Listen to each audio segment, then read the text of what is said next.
ay hindi namamatay. Okay? Now, hindi lang isang beses sinabi ni Brother Branham yan, na ang ating kaluluwa ay hindi namamatay.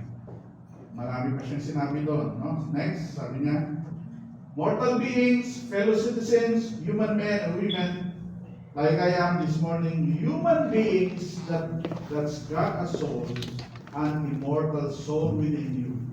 Who are you? Okay? No, so sabi na ulit ni Brother Branham, sabi niya, human beings has got a soul. At yung soul mo is immortal within you. Who are you? No? So, yung lahat ng tao ay may soul. At yung soul niya ay immortal. Kasi immortal, hindi namamatay. At who are you? Yung kung anong ikaw, kung sino ikaw, yun yung soul mo. Yung soul mo ay yun yung ikaw. Okay? Yun yung ikaw. Okay, next quote. Sabi Brother Branham dito, God made man in His own image. He placed in him an immortal soul. So, ginawa ng Diyos ang tao at nilagyan itong tao ng isang soul na immortal. Okay? Ibig sabihin ng immortal, hindi mortal. Pag mortal, namamatay. So, immortal, hindi namamatay. No? Next quote. Sabi ni Brother Branham dito. Now, no matter how well you treat this body and how good of food or how it lives, it's got to go to the dust of the earth.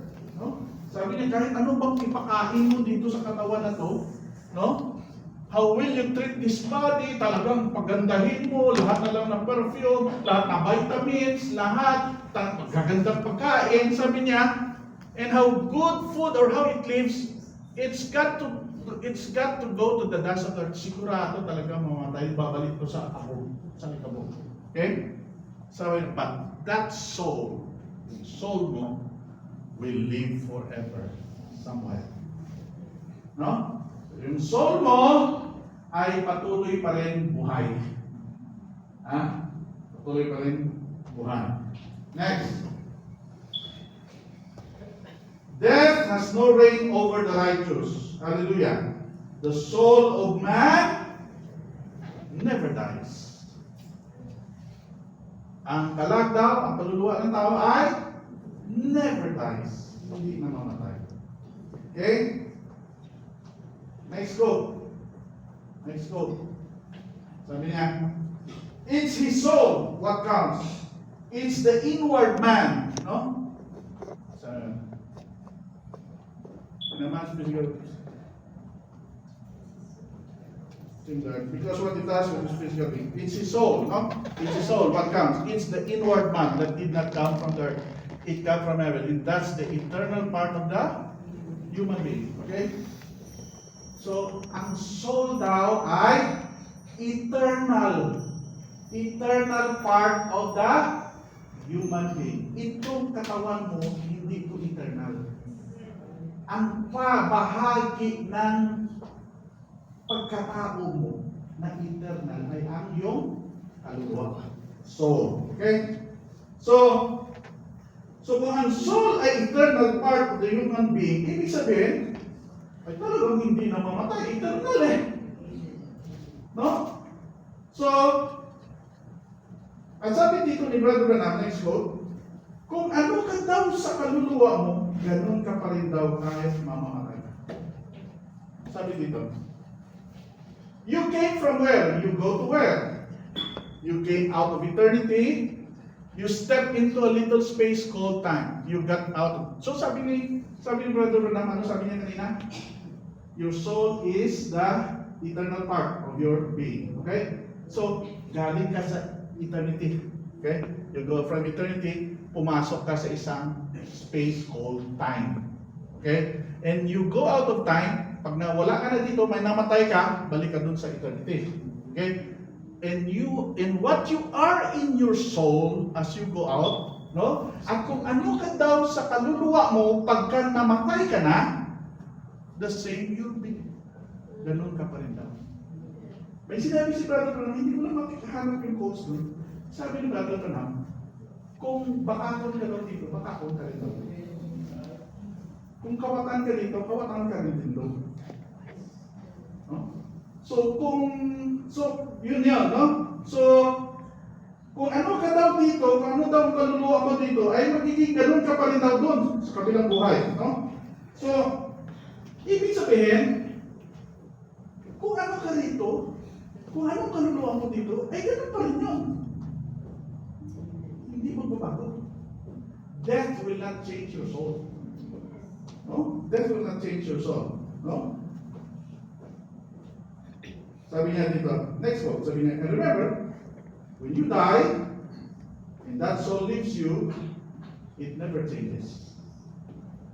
When you die, and that soul leaves you, alis na dito yung soul mo sa katawan mo, sabi niya, it never changes, hindi yan magbabago. No, sir.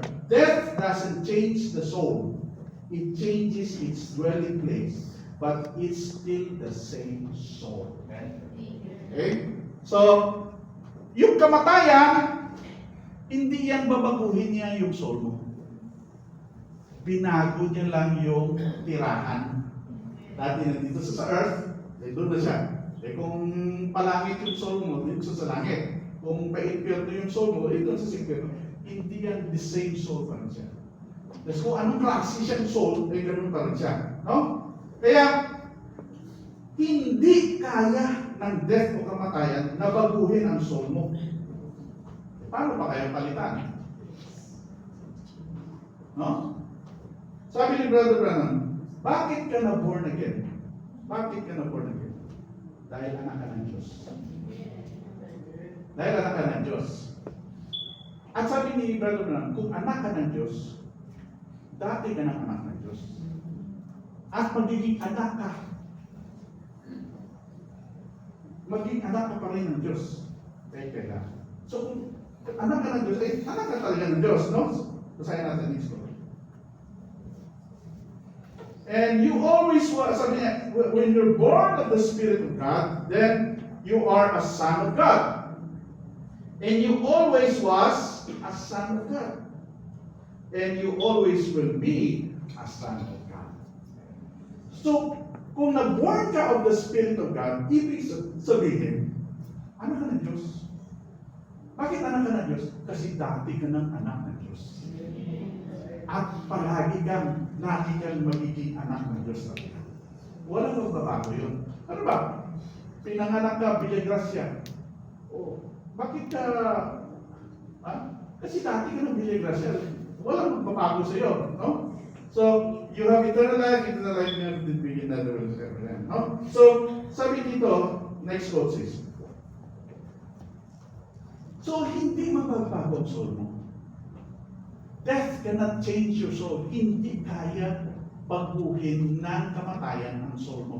Kung ang soul mo ay trigo, hindi yun ang pag namatay yung soul mo na trigo ay magiging copal bar.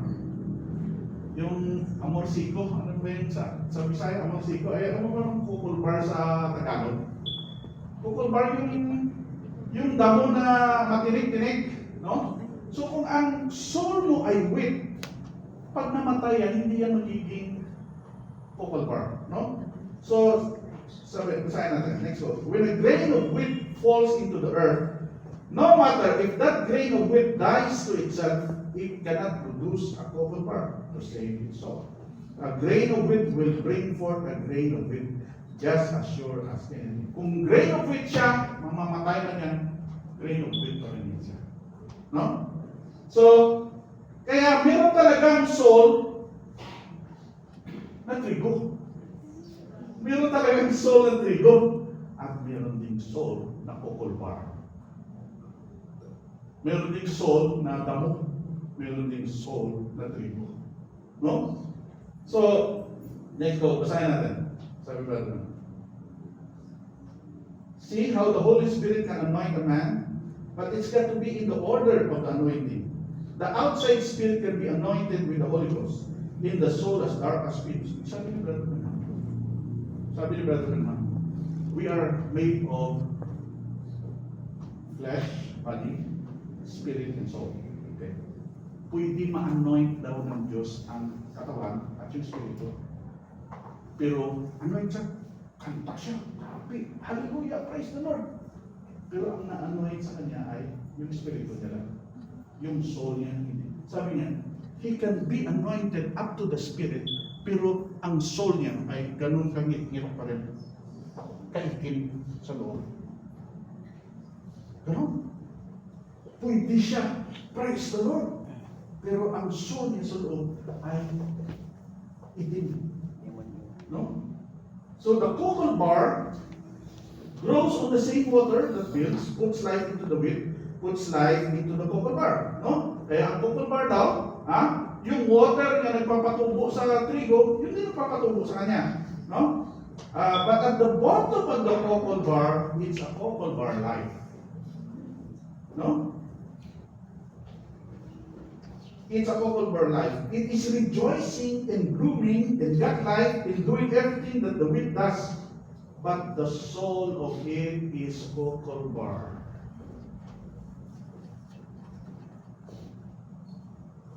Praise the Lord! Hallelujah! No? Anointed siya. Na-anoint ang spirit niya. Na-anoint yung katawan niya. Pero sa loob, ang soul ay hindi. Cocoa bar. No? So, mayroon talagang kaluluwa na trigo. Mayroon talagang kaluluwa na cocoa bar. No? That's what you call predestination. No? Amen.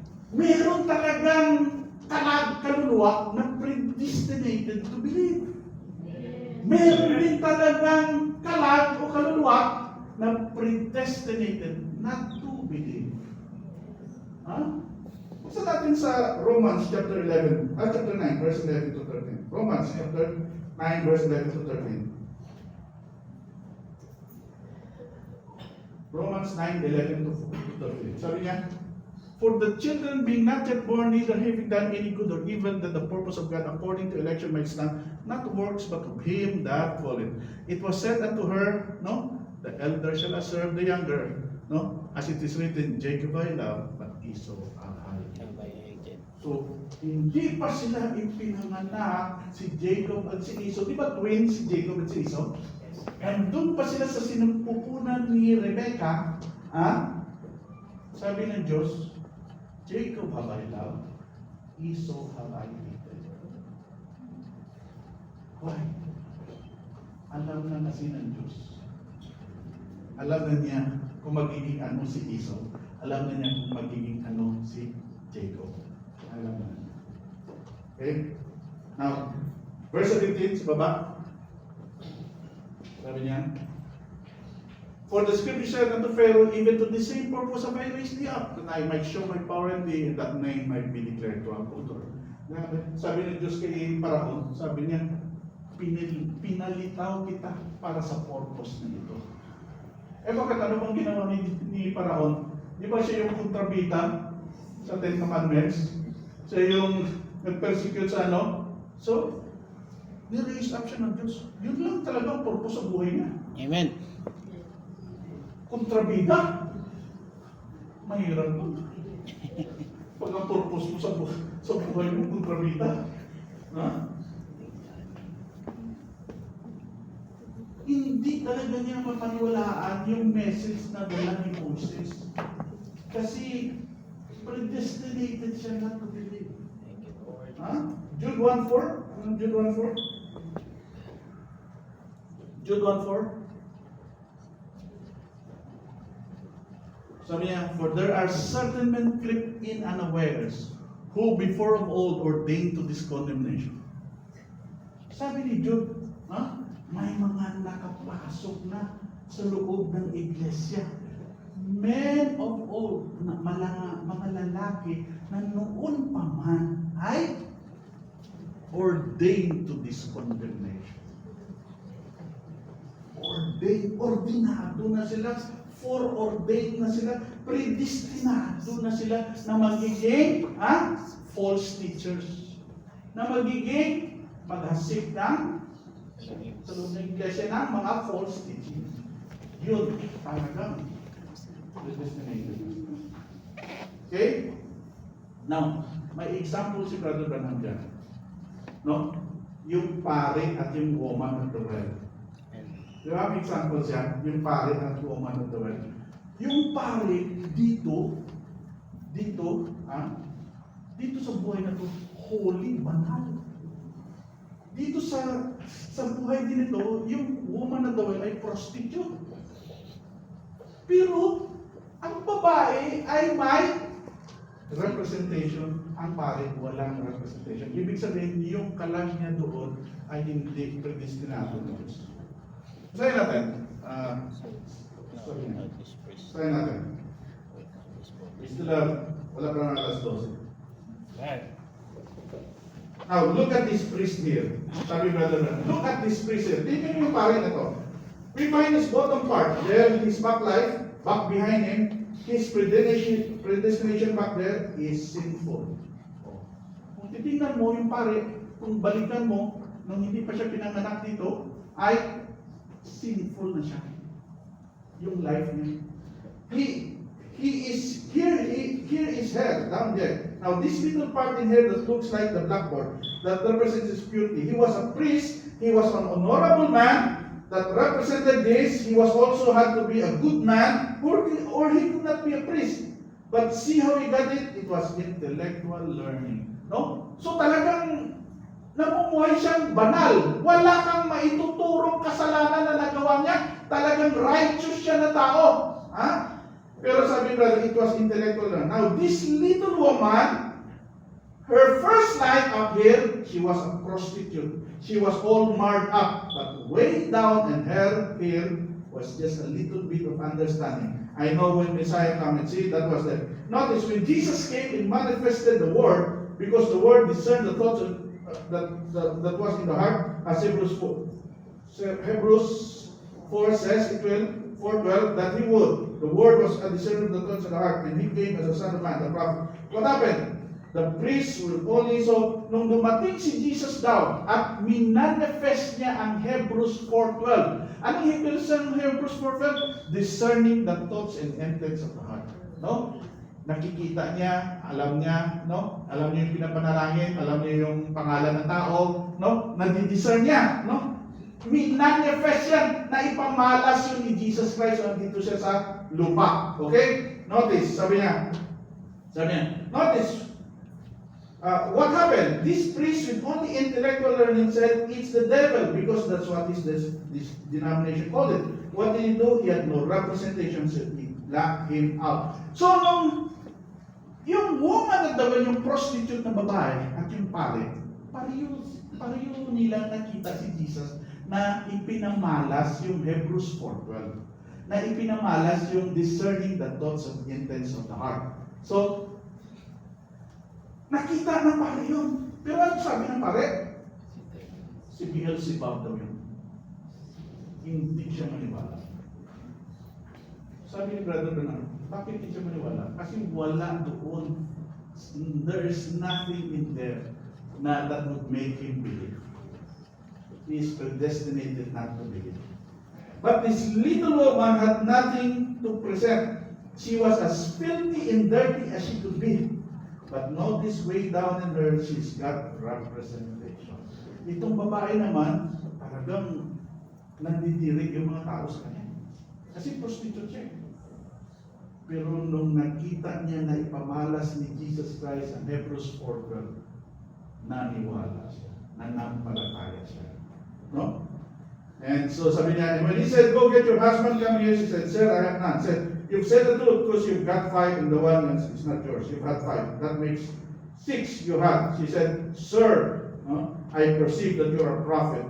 Now we know the Messiah, which is called Christ, will come. And when he does, he'll do this. He said, I am he.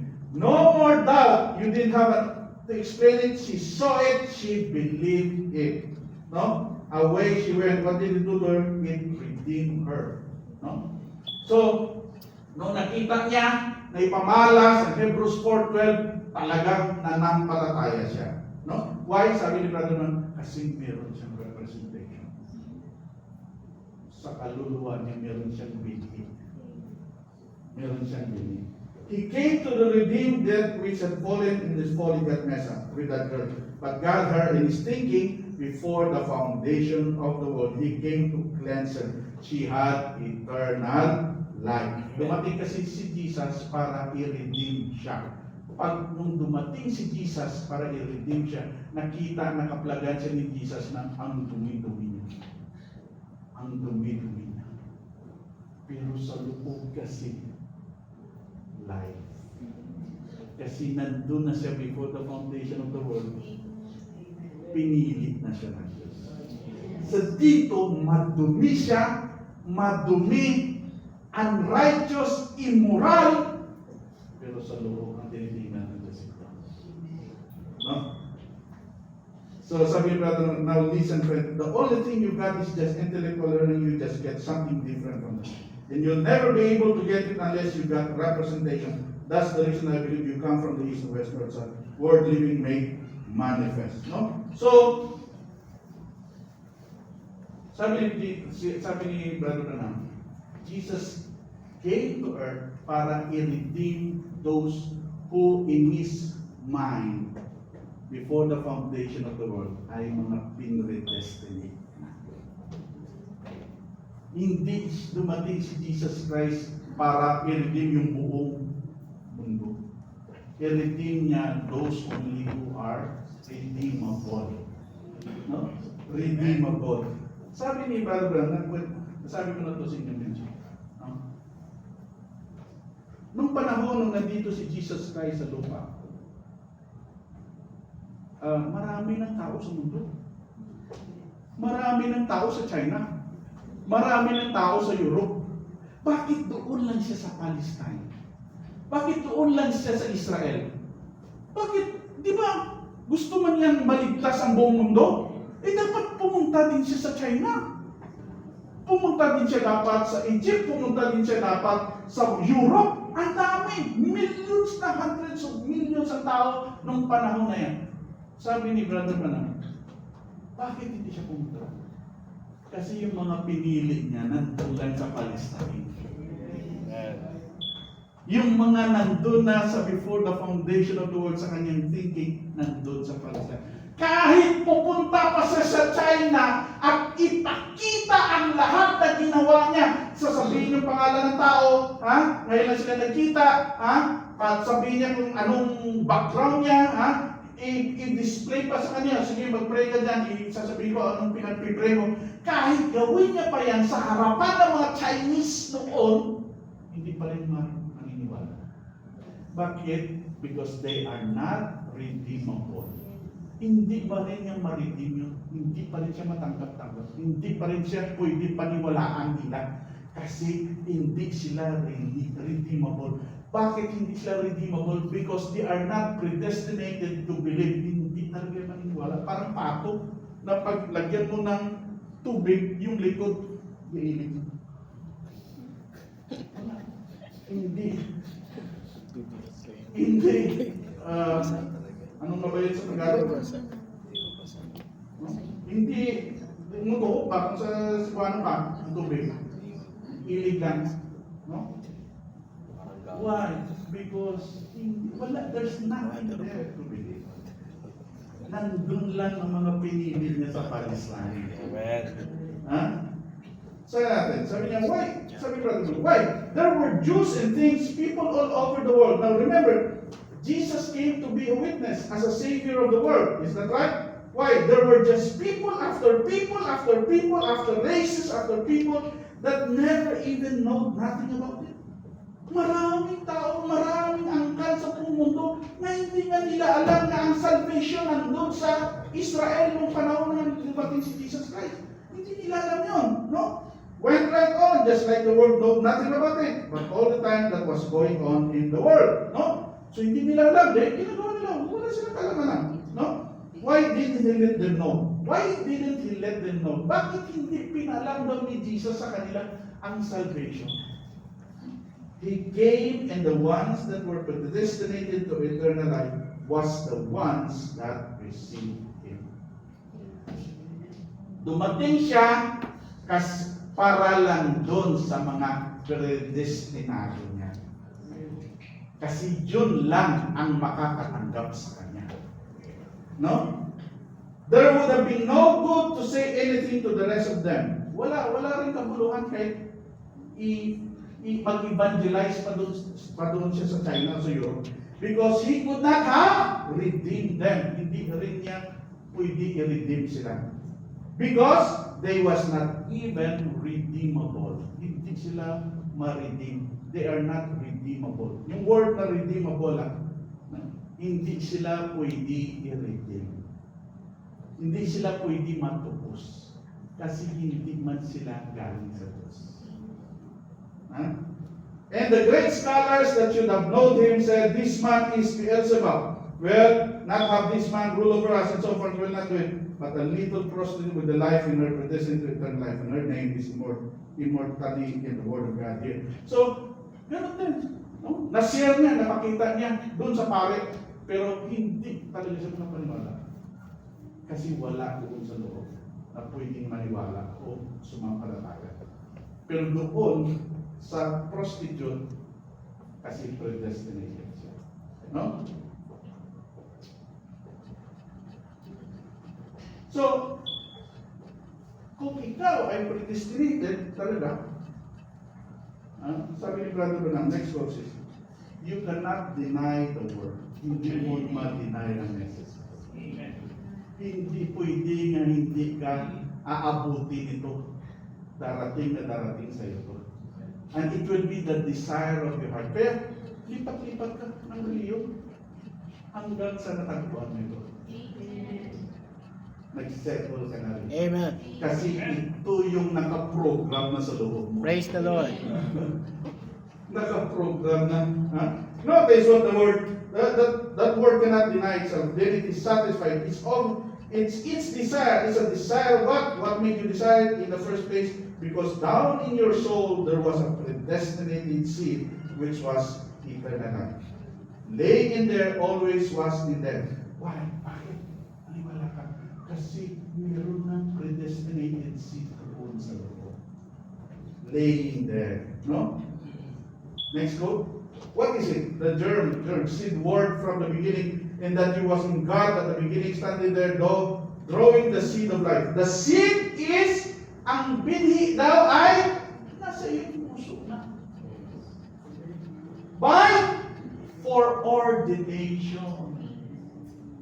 Meron kasing doktrina, pag na-born again ka, doon ka palang nilagyan ng seed. No? Sabi ni Brother Branham, nandun na, hindi ka pa, pagkapanganak pa lang sa'yo, nandun na yung binhi. Amen. By foreordination. The seed is already there by the foreknowledge of God. Yung binhi na yan, nandun na yan sa iyo. Foreknowledge of God, predestinated.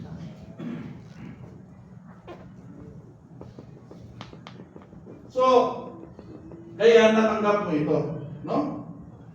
Now, so merong kaluluwa na predestinated to believe, at meron din kaluluwa na predestinated na hindi talaga maniwala.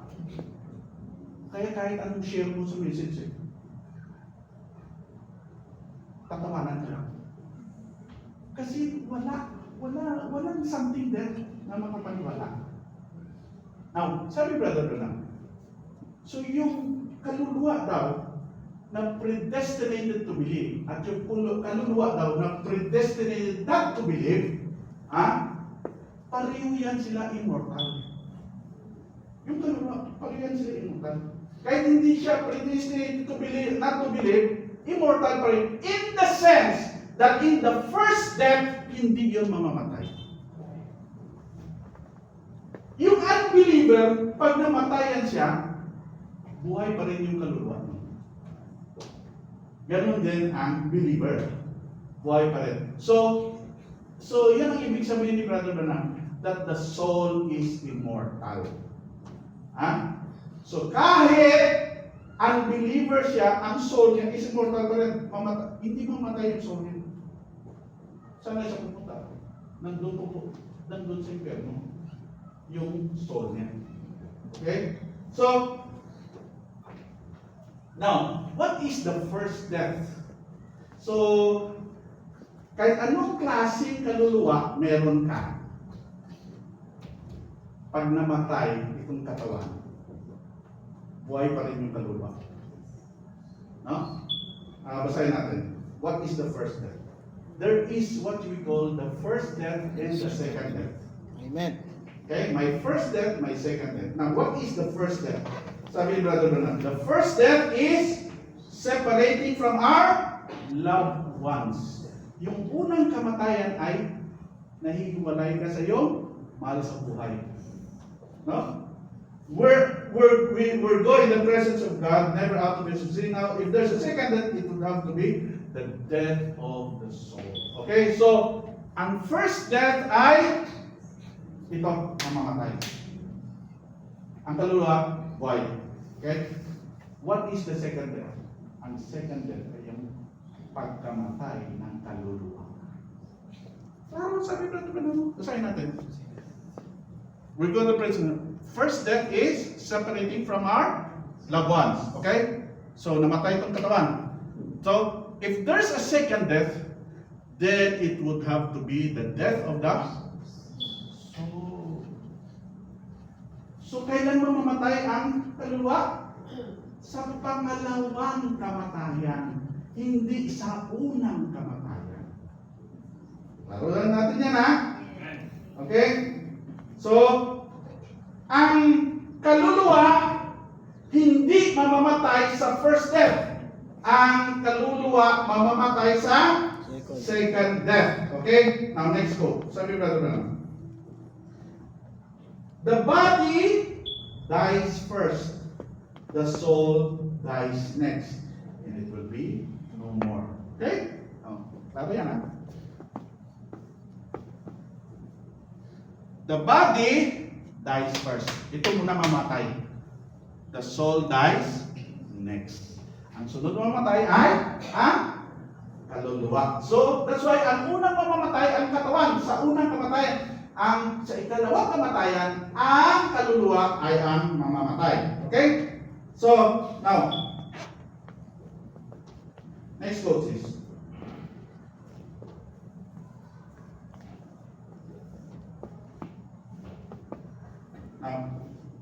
well, nasabi na natin yan. Yung kaluluwa mo ay ikaw yun, no? So, next quote na lang.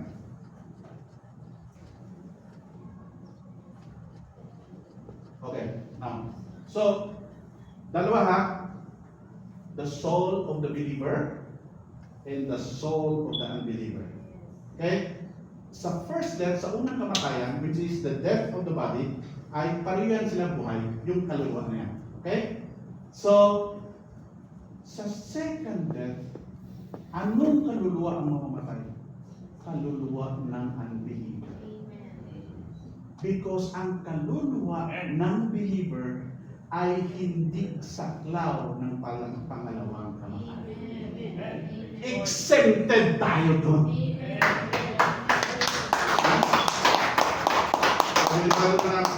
Basahin natin. But a Christian does not die.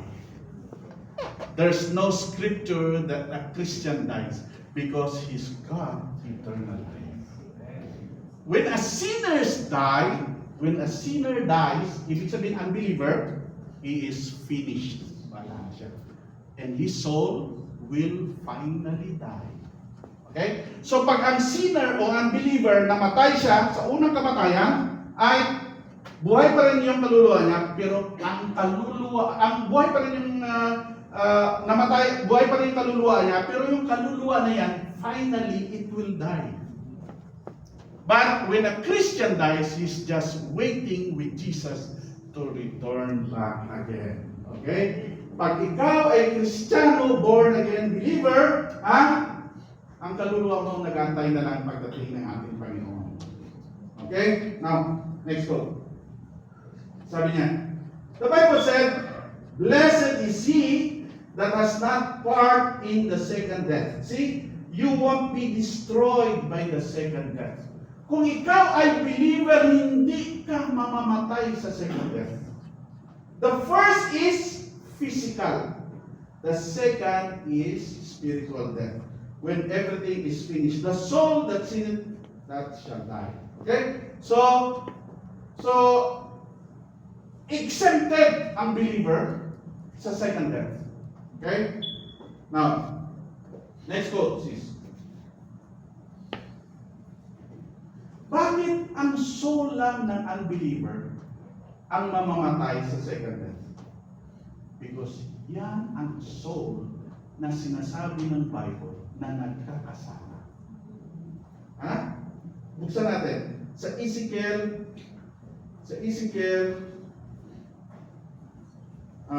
chapter 18, verse 20.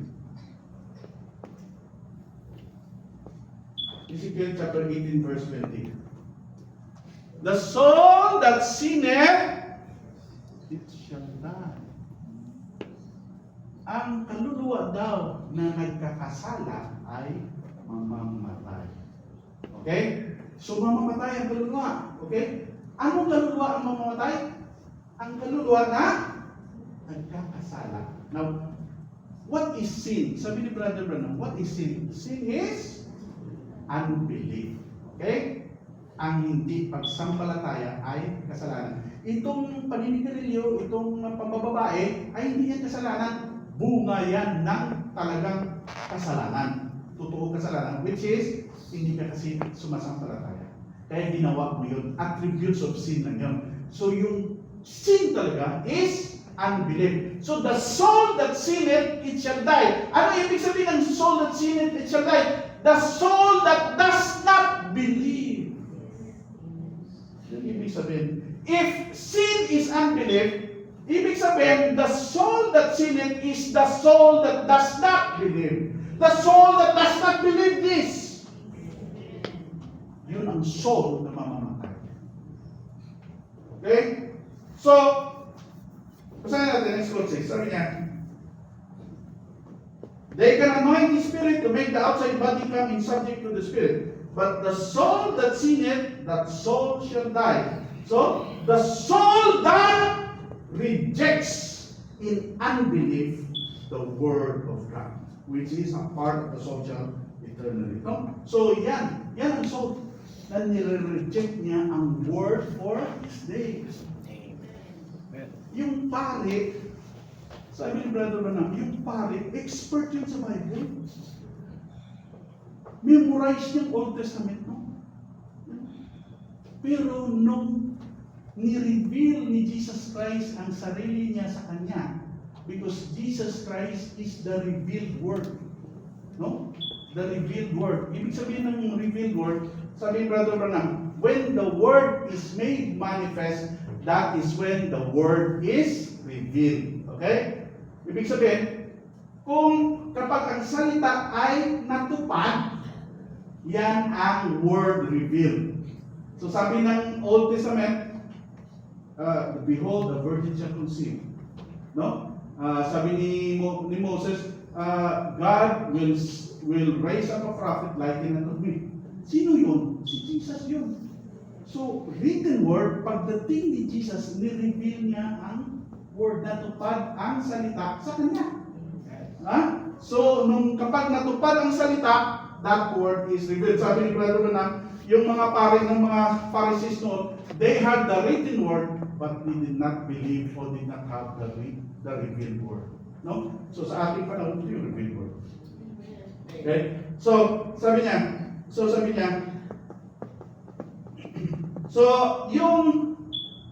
yung kaluluwa na hindi nagsampalataya, yan ay mamatay. Kailan? Sa second death. Okay? Hindi ngayon dito. Hindi na mamatay ang kaluluwa natin habang buhay pa tayo. Habang buhay pa ito, hindi na mamatay ang kaluluwa mo. Kailan siya mamatay? Sa second death. Mauna muna ang first death. Ano ang first death? Ang first death ay pagkamatay na physical body mo. Ang sunod ay second death, which is the death of the soul. Okay? So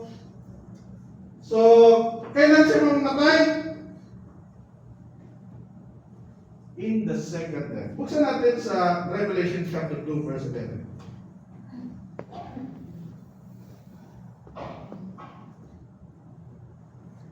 Revelation chapter 2. He that hath an ear, let him hear what the Spirit saith unto us. He that overcometh shall not be hurt of the second death. So merong tinatawag na second death. Pangalawang kamatayan. Verse 20, chapter 20, Revelation chapter 20, verse 6. Revelation chapter 20, verse 6. Blessed and holy is he that hath part in the first resurrection, and such the second death has no power. Okay? Blessed daw, bulahan at banal ang makakasama sa first resurrection. Kailan yung first resurrection? Rapture. Okay? Pag nakasama ka sa rapture, walang power ang second death sa'yo. Hindi ka makakasama doon sa second death. Ibig sabihin, your soul is eternal. Hindi mamamatay. But they shall persevere. So, merong tinatawag na second death. Okay? Next. Revelation chapter 20, verse 6, no? So, verse 14. Verse 14. Verse 11. Verse 11. And I saw a great white throne, and him that sat on it, from whose face the earth and heaven fled away, and there was found no place for them. No? Sabi niya na nakita daw siya the great white throne. And I saw the dead, small, great, stand before God, and the books were opened, and another book was opened, which is the book of life. And the dead were judged out of those things which were written in the books according to their works. Okay? And so, nakita ni John na ang great white throne. Kailan yung great white throne? After the millennium, after the Gog and Magog. So the great white throne, judgment. So yung mga namatay noon na namatay na hindi nakasama sa rapture at sa millennium, buhayin. Both the evil, the wicked, and the sheep and the goats, bubuhayin sila para haharap sila sa great white throne judgment. Okay? So, kaya binuhay sila, no? And then delivered the which were dead. And they were judged every man according to their works. So, lahat na hindi makakasama sa rapture, haharap ka sa great white throne judgment. At i-judge ka ng Diyos. So, hiwalay niya ang goat, hiwalay niya ang sheep. Okay? So, pagkatapos ng great white throne judgment, sabi niya, and death and hell were cast into the lake of fire. This is the second death. Okay? Pagkatapos na nahukman na ang tanan nga tao sa great white throne judgment, itapon lahat na tao doon sa lake of fire. Pati ang impyerno, itapon sa lake of fire. So kung itapon ang impyerno sa lake of fire, lahat na tao na nandun sa impyerno, masama doon sa lake of fire. And yun ay ang tinatawag ni Brother Branham, the annihilation of the soul. The annihilation of the soul. Doon ay i-annihilate ang soul. Doon sa lake of fire. What is that lake of fire? The second death. Yan ang second death. Doon papatayin ang mga kaluluwa na hindi na niwala. Masumang papatay. Kaya, until now, wala pang soul ng mga unbelievers na namatay. Lahat ng mga unbelievers na namatay, ang soul nila hanggang ngayon, buhay pa. Maghantay sila sa Great White Throne Judgment. After the Great White Throne, lake of fire. And that is the second death. Ano yung second death? Sabi ng Bible? Death of the soul. So walang death of the soul ngayon. Ang death of the soul doon pa sa second death. Sa lake of fire. Kaya sabi ni Brother Branham, ang soul is immortal. So, sabi ng Bible, the soul that sinneth it shall die. Mamamatay daw ang kaluluwa na nagkapakasala. Tapos sabi ni Brother Branham, the soul is immortal. So parang naglaban-laban. May explanation doon. Immortal in the sense na pag in the first death, pag namatay ito, buhay pa rin ang soul. Pero mamamatay siya doon sa second death. Dahil ano sabi ng Bible? Ang second death is the death of the soul. Okay? So walang soul na namamatay hanggang ngayon. Kailan sa patayin? After the great white throne judgment. Okay? So, kung hindi namamatay, hindi rin pinapalitan ang soul. Amen. Okay, bakit niya hindi pinapalitan? Kasi sabi ni Brother Branham, kung ano ka daw dito sa iyong kaluluwa, sa kabilang buhay, ganun ka pa rin. So, ibig sabihin, hindi pinapalitan yung soul. No? So, let's go. So, souls are not being replaced, souls are being cleansed by the blood. Amen. Praise God. Oh, sabi niya, don't care. Sabi niya, don't carry denomination maybe as old as the country. The blood was the first thing God recognized. It was His only preparation for the cleansing of the soul. Yung dugo daw ay giandam sa Diyos para malimpyuhan ang imong kalag. Limpyuhan. Kung ilisan, nga no mang limpyuhan pa. Ha? Bakit mo palimpyuhan? Ilisan mo lang naman. Palitan mo lang naman eh. Bakit mo pa linisin? There is no such thing as replacement of the soul in the message in the Bible. No? Sabi ni Brother Ron, it is replacement. It is not replacement. It is resurrection. Sabi Brother Ron, next quote, sabi niya, resurrection is not replacement. It's bringing up that which went down. When Jesus raised from the dead, He was the same body that went down. He raised in the same kind of body, we rise in the same body that we go down. It's a resurrection, not replacement. Sinabi ni Brother Branham yung three stages of grace. Justification, sanctification, baptism of the Holy Ghost. Okay? Sabi ni Brother Branham, ang justification ay nahulog yung baso sa putikan. Nung nahulog ang baso sa putikan, madumi, kinuha siya, hinamok siya sa putikan. That is justification. So hinamok ka na doon sa putikan, na-justify ka na, pero madumi ka pa. Madumi ka pa. Tinanggap mo si Jesus Christ as your personal Savior. Nagpabaptize ka in the name of the Lord Jesus Christ sa water baptism, pero madumi ka pa rin. Why? Nandun pa yung desire na magpakasala. Nandun pa yung pag nakita mo, pag dumaan ka nandun, pre, tagay lang. Sabi, tagay lang. Hindi ka makaiwas, tagay ka rin. Nandun pang desire. Pag makita chicks na maganda, hindi na nakakalimutan yung mata. Nandun pa yung desire. Madumi ka pa rin. So, yung baso na madumi, hinugasan. Hinugasan. Pag hugas, yun na, malinis na. Yun yung sanctification. And then, nilagay ka na dun sa shell para pwede na sundan tubig. Okay? So, sabi Brother Branham, sanctification is dalawa. Cleansing and setting aside for service. Okay? So, nilagay ka na doon para pwede ka na punuin. Pwede ka na i-baptize with the Holy Ghost. Hindi na yung pagkahulog ng baso sa putikan, kumuha ang Diyos ng ibang baso. Hindi, kung anong nahulog, yun pa rin yung kunin niya. Kasi kung nahulog siya, kumuha siya ng ibang baso, replacement yun. Pero yung nahulog, kung anong nahulog, yun pa rin ang kinuha, yun ay resurrection.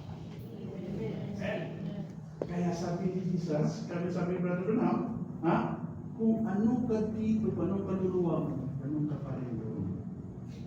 No replacement. No? It is resurrection. Walang soul na namamatay dito. Wala pa hanggang ngayon, wala pang soul na mamatay. No? Doon yan sa second death. Kung nabasa mo na si Brother Branham nagsabi, the soul died, mali lang ang pagkaintindi mo. Hindi yung soul na namatay. The nature. Amen. The old nature. Amen. Amen. Okay? So, lahat na soul, doon pa yan sa second death. Ngayon ay physical bodies lang, the first death. No? Matagal na yun.